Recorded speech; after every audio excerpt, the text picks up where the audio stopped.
आज हम अपने YouTube चैनल शहर के गौरव के तहत आपकी मुलाकात Holi light group of education के डायरेक्टर श्री रवि नारंगी से करा रहे हैं, जो कि शिक्षा के जगत में जाना पहचाना नाम है। इनका उद्देश्य लोअर मिडिल क्लास और मिडिल क्लास के बच्चों के लिए बेहतर शिक्षा प्रदान करना रहा है। अपने इन प्रयासों में वे सफल रहे हैं। आइए जानते हैं उनसे भविष्य की योजनाओं के बारे में। आपका शिक्षा के क्षेत्र में रुझान कब और कैसे हुआ?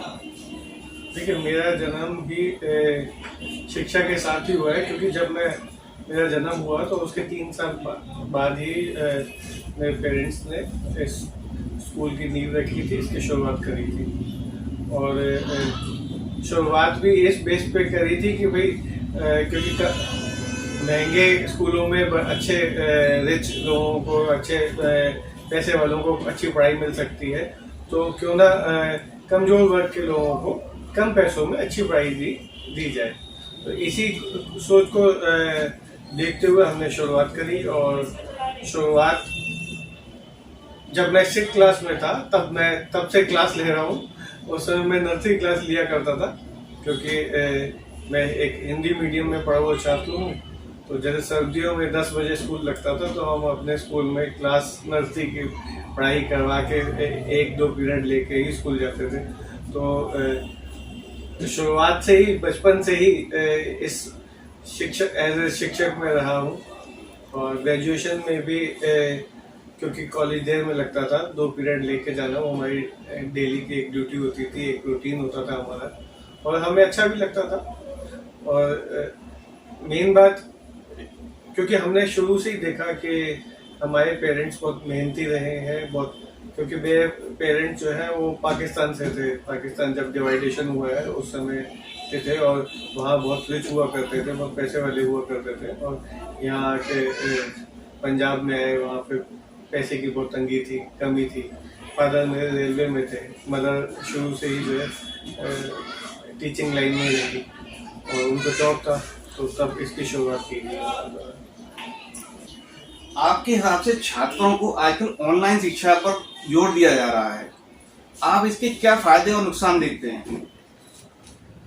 देखिए सर, टेक्नोलॉजी अपने में एक बहुत बेहतर चीज़ है, बहुत अच्छी चीज़ है, क्योंकि आज पूरा विश्व टेक्नोलॉजी की तरफ ही भाग रहा है।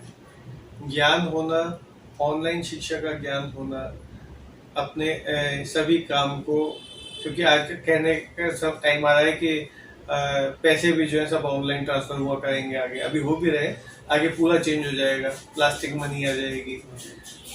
टेक्नोलॉजी का ज्ञान होना बहुत जरूरी है, बट टेक्नोलॉजी को अपने ऊपर हावी नहीं होने देना चाहिए। और स्पेशली बच्चों के लिए स्कूलिंग, एटलीस्ट स्कूलिंग वो ऑनलाइन नहीं होनी चाहिए, क्योंकि यदि हम स्कूलिंग ही ऑनलाइन कर देंगे तो बच्चों के शरीर का क्या होगा, उनकी फिजिकल बॉडी, उनकी फिजिक, वो सब खराब हो जाएगी।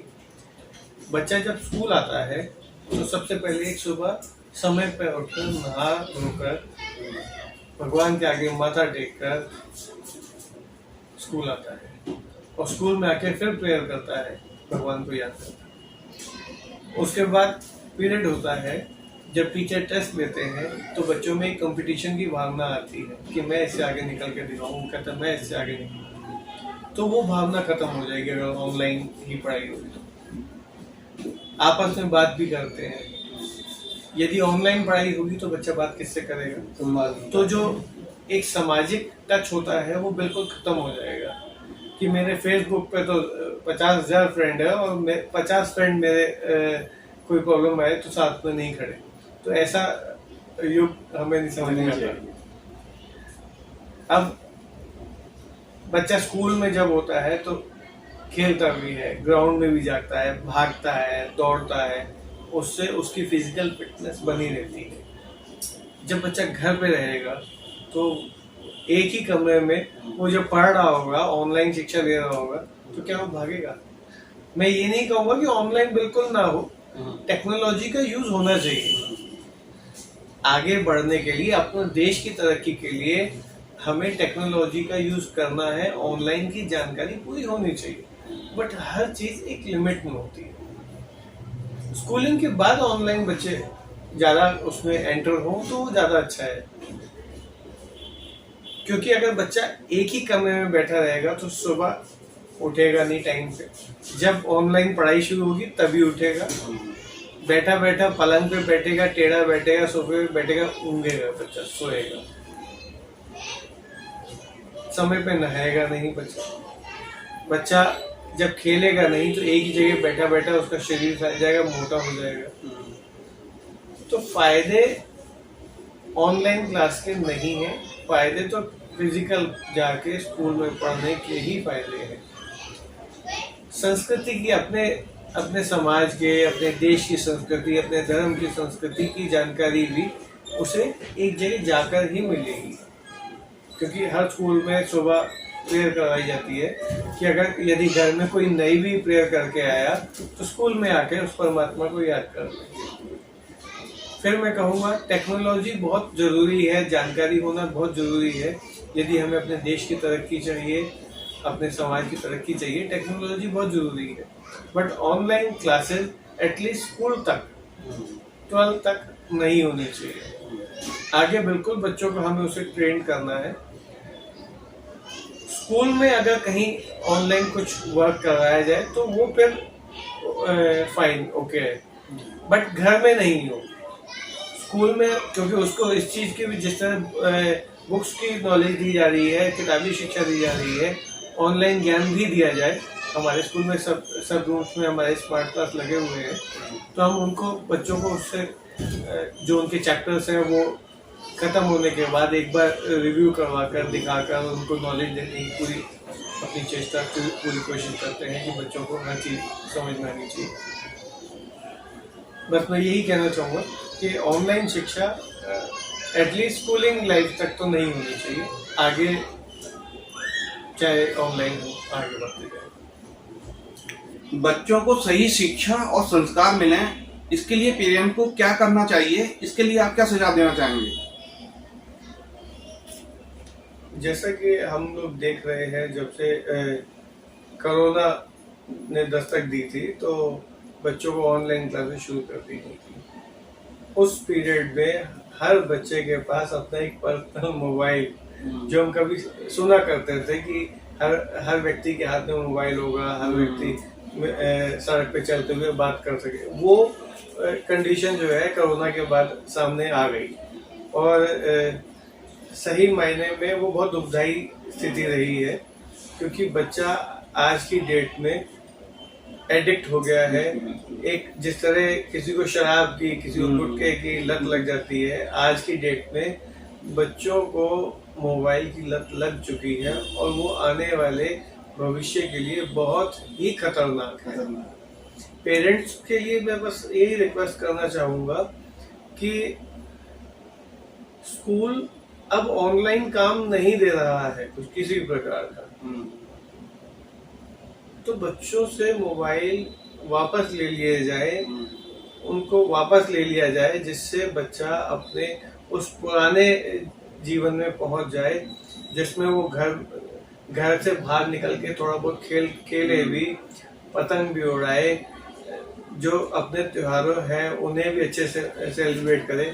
आज की डेट में जितने घर में मेंबर हैं उतने मोबाइल हैं। जैसे हम कभी कभार कोई वीडियो आता है उसमें दिखता है कि भाई सब लोग अपना अपना मोबाइल लेके बैठे हैं, ये सच्चाई है। ये सच्चाई है कि हर व्यक्ति अपना मोबाइल हाथ में लेके बैठा है। रात को खाने की टेबल पे भी सब खाने को बाद में देखते हैं, साथ में मोबाइल चलाते हैं, जबकि पेरेंट्स को चाहिए उस टाइम पे बिल्कुल मोबाइल बंद कर दें, खुद भी ना देखें। उसके लिए हमें भी अपने आप, हमें पेरेंट्स को भी, टीचर्स को भी अपने आप को भी चेंज करना होगा। हमें भी चाहिए कि हम भी अपना मोबाइल बंद करके ही बच्चों के साथ बैठ के खाना खाएं, बच्चों की बातों को सुने, उनकी पढ़ाई में उनकी मदद करें, उन्हें कुछ संस्कारवान बातें घर में कुछ थोड़े समय के बाद जरूर बताते रहें। तो मेरी यही एक विनती है अभिभावकों से, टीचर्स का सपोर्ट करें। मैं ये नहीं कह रहा सभी टीचर्स अच्छे होते हैं, मगर कुछ अच्छे भी होते हैं तो बच्चों की बातों में आकर अपने टीचर को भला भला बुरा ना कहें, क्योंकि आज के टाइम पे बच्चा क्या कर रहा है, पेरेंट्स ये नहीं देख रहा, बस ये देख रहे हैं कि अगर बच्चे ने कुछ शिकायत कर दी कि टीचर ने मुझे ऐसा बोल दिया, टीचर ने वैसा बोल दिया, मारने की बात तो बहुत दूर है। केवल बोलने पे ही पेरेंट्स उत्तेजित हो जाते हैं और बच्चे की बात को रखने के लिए झगड़ते हैं। हम जब छोटे होते थे तो हमारे स्कूलों में हमें टीचर जब मारते थे तो हम घर में भी नहीं बताते थे, क्योंकि पता था कि घर में बताएंगे तो घर में भी मार पड़ेगी, इसलिए हमें डर रहता था। और हम लोग सब, जो हमारी जनरेशन है, हमारे कुछ समय के बाद तक की जनरेशन अच्छी है, उसके बाद वाली जनरेशन मोबाइल में जनरेशन हो गई है, और जो ना पेरेंट्स से डरते हैं। हम आज भी अपने माता पिता से बात करेंगे तो थोड़ा डर के करेंगे, मगर अब जो बच्चे हैं, हमारे बच्चे भी सीधा मुंह पे जवाब देते हैं। तो मैं तो बस यही चाहूंगा कि मोबाइल थोड़ा सा दूर करें, उनको साथ में बिठाएं, उनसे प्यार से व्यवहार करें, उनके मनोस्थिति को समझें। यही मैं सभी माता पिता से गुजारिश करूंगा। जीवन में आप किसे अपना आदर्श मानते हैं?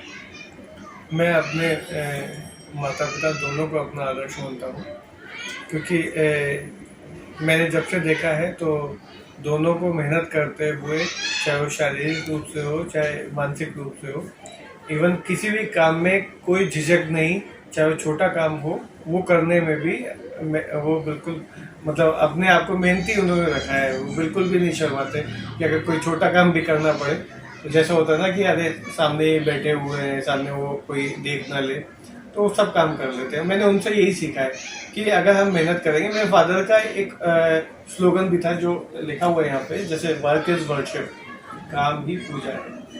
यदि आप काम करोगे, मेहनत करोगे, मानसिक रूप से, शारीरिक रूप से, बुद्धि से काम करोगे, तो आपको तरक्की ही तरक्की मिलेगी। आप किसी को देखो मत कि कौन क्या कर रहा है, आप ये देखो कि आप क्या कर रहे हो।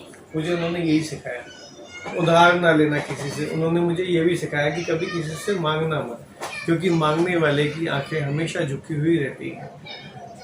और मैंने आज भी, मेरी मदर जो है सुबह मेरे से पहले उठकर समय पर ऑफिस में पहले ही पहुंच जाती हैं और सब हैंडल करती हैं। मैं यही देखता हूँ कि मुझे उनके जैसे ही बनना है, और मेरे फादर और मदर मेरे लिए हमेशा आइडियल थे और रहेंगे। आपके होली लाइट खोलने का क्या उद्देश्य था, और आप इस बारे में कुछ विस्तार से हमें बताएं, और आप इसे किस मुकाम तक ले जा सकें? जैसा कि मैंने अभी बताया कि मुख्य उद्देश्य मिडिल और लोअर मिडिल क्लास के बच्चों को अच्छी शिक्षा, एक शिक्षा के साथ संस्कार, ये देना हमारा मेन उद्देश्य है। क्योंकि जैसा कि आप जानते हैं, आज के टाइम पे केवल शिक्षा ही दी जा रही है बच्चों को, स्कूलों में संस्कार बहुत कम मिलते हैं। संस्कार देना हमारी प्रायोरिटी है। शुरुआत सुबह की जो है हमारी संस्कारों के साथ ही होती है। मैं जिस भी यूनिट में होता हूँ तो डेली हमारे 3 यूनिट है, और तीनों यूनिट में रोज सुबह प्रेयर के बाद कुछ अच्छे विचार, सुविचार दिए जाते हैं। और मैं जिस भी यूनिट में होता हूँ तो उस विचार को बच्चों को डिटेल में बताना, उन्हें समझाना, पेरेंट्स का आदर करना, पढ़ाई के प्रति ध्यान देना, एक पढ़े लिखे व्यक्ति होने से पहले एक इंसान होना, हम इसको बहुत अच्छा मानते हैं कि पहले इंसान होना वो ज़्यादा इम्पोर्टेंट है। और जैसा कि आप अभी पूछ रहे हैं कि आगे क्या क्या है, हम इसमें बहुत सक्सेसफुल हैं, क्योंकि हम अपना कंपैरिजन किसी से नहीं करते। हम केवल ये कोशिश करते हैं कि हम अच्छा दें, बच्चों को अच्छा दें, अच्छा ज्ञान दें, अच्छी पढ़ाई दें, और सामाजिक ज्ञान भी दें। घर में आए गए रिश्तेदार, पड़ोसी, उनके साथ कैसा व्यवहार करना है, पेरेंट्स के साथ कैसा व्यवहार होना चाहिए, इसके बारे में भी हम पढ़ाई के साथ साथ बच्चों को जानकारी देते रहते हैं।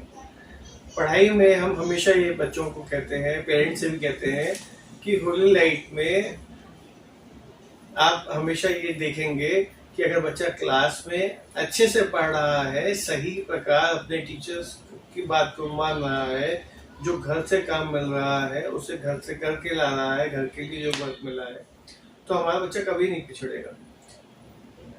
सही मायने में अगर मैं बताना चाहूँ तो बच्चों को ट्यूशन्स की कोई ज़रूरत नहीं है हमारे यहाँ, क्योंकि हमारा फोकस बहुत अच्छे से हमें पता है कि बच्चों को किस तरह कोर्स करवाना है, कैसे लर्न करवाना है। हम अपना पूरी मेहनत करते हैं। हाँ, पेरेंट्स का सपोर्ट बहुत ज़रूरी है, क्योंकि 4.5-5 घंटे बच्चा स्कूल में होता है, बाकी टाइम घर पे होता है। जो भी हमारे टीचर्स वर्क कराते हैं, काम कराते हैं, उसे पेरेंट्स को बच्चों को सपोर्ट करना बहुत ज़रूरी है। हमारे चैनल से बात करने के लिए आपका बहुत बहुत धन्यवाद।